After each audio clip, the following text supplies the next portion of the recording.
Alright, guys. This is it. This is the final chapter of Among the Hidden. Okay. Chapter 30. Lee Grant settled into the car that would take him away from the farm where he found refuge after running away from home. He'd gotten lost. He certainly never intended to end up here.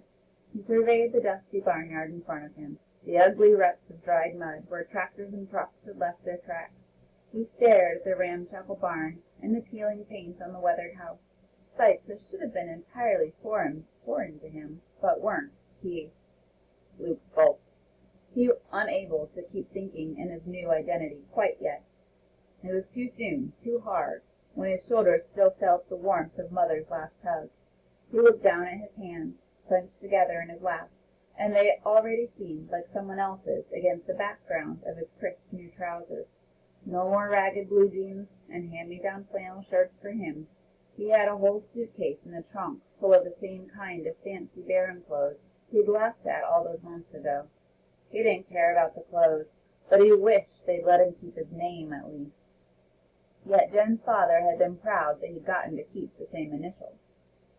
"A rush job like this? It's a wonder you're not stuck with Alphonse Xerxes," he bragged in the letter he'd dropped off the night before, pretending he was just coming to ask Luke's parents to cut back the willow tree that draped over onto the Talbots' land. The real Lee Grant was a baron. He had died in a skiing accident just the night before. His parents wanted nothing to do with Luke. Too painful, Jen's father had explained. But they had agreed to donate their son's name and identity card, the way people had once donated hearts and kidneys.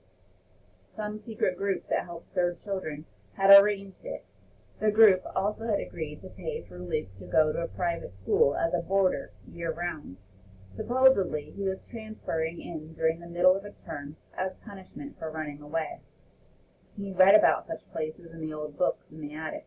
It seemed a strange way to live, without family, but he was just glad not to have to pretend to love another set of parents.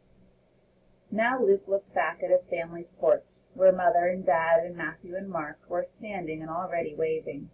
Dad and Matthew looked gruff, and Mark merely looked serious. Strange enough for him. But tears were streaming down Mother's face.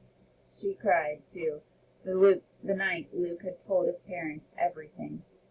He'd started with his first visit to Jen's house, and Mother had immediately scolded. "Oh, Luke, how could you? The danger! I know you're lonely, but honey, promise us never again." "That's not all," Luke said. He told the rest of the story without looking at her, until he reached the end in his decision to get a fake ID. Then the sound of her sobbing made it impossible to avoid looking. She was red-eyed, devastated.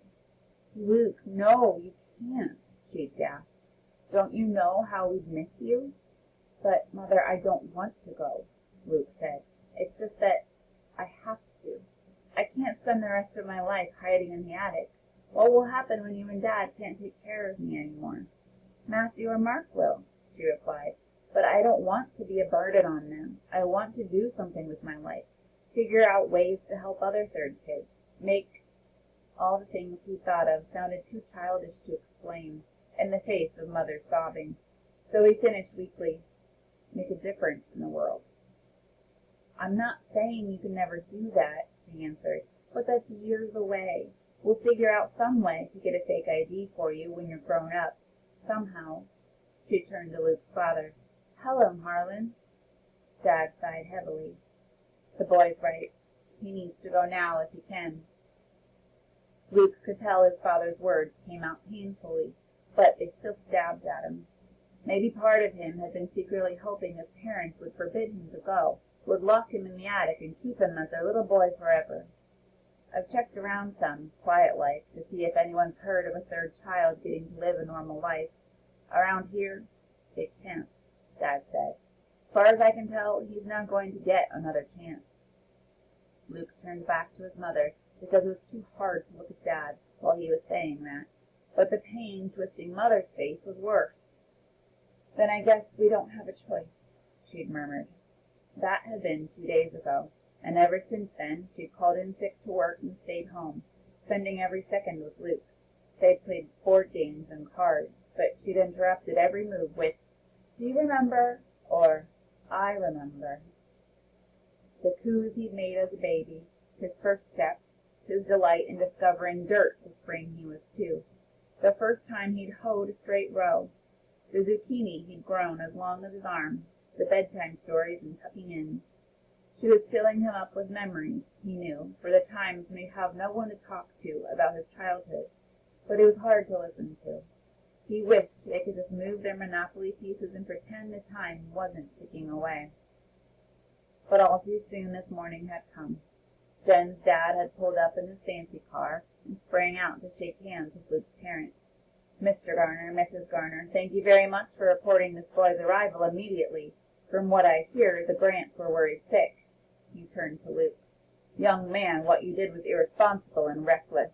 The only smart thing you did was remember to take your ID card. I guess you must have heard that the population police shoot first and ask questions later." He clapped Luke on the back and slid his hand down to slip something into Luke's pocket. Luke reached down to touch the stiff edge of an ID card. His ID card. "Do we have to start pretending already?" Luke's mother whispered, the tears beginning in her eyes. Jen's dad was shaking his head sternly and patting his chest as if looking for something in a hidden pocket. "Thugged," he mouthed. When Luke's parents nodded to show they understood, he stopped patting and pulled out an official-looking paper. "Ah, here they are, your travel papers.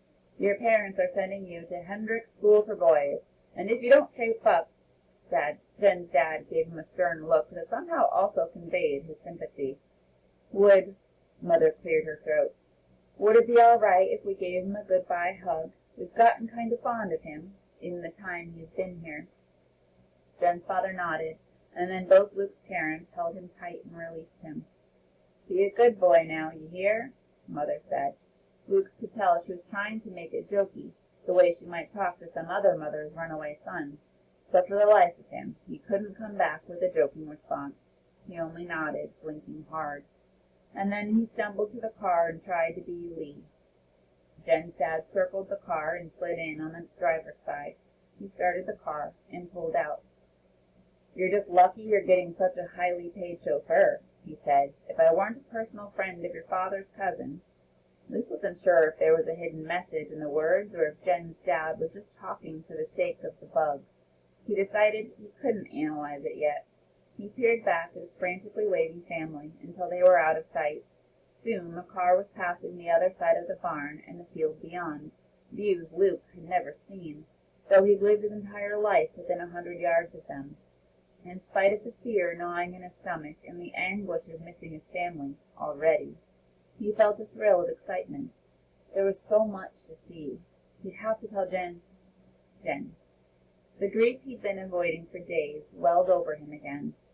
"But I'm doing this for you too, Jen," he whispered too softly for Jen's dad or the bug to hear over the car's hum. "Some day, when we're all free, all the third children, I'll tell everyone about you. They'll erect statues to you and name holidays after you." It wasn't much, but it made him feel better. A little. Luke stared back at his family's farm as long as he could. He could see just the roof of Jen's house beyond the sparse line of trees. And then, in no time at all, it seemed, everything familiar disappeared over the horizon. Lee Grant turned around to see what lay ahead. The end.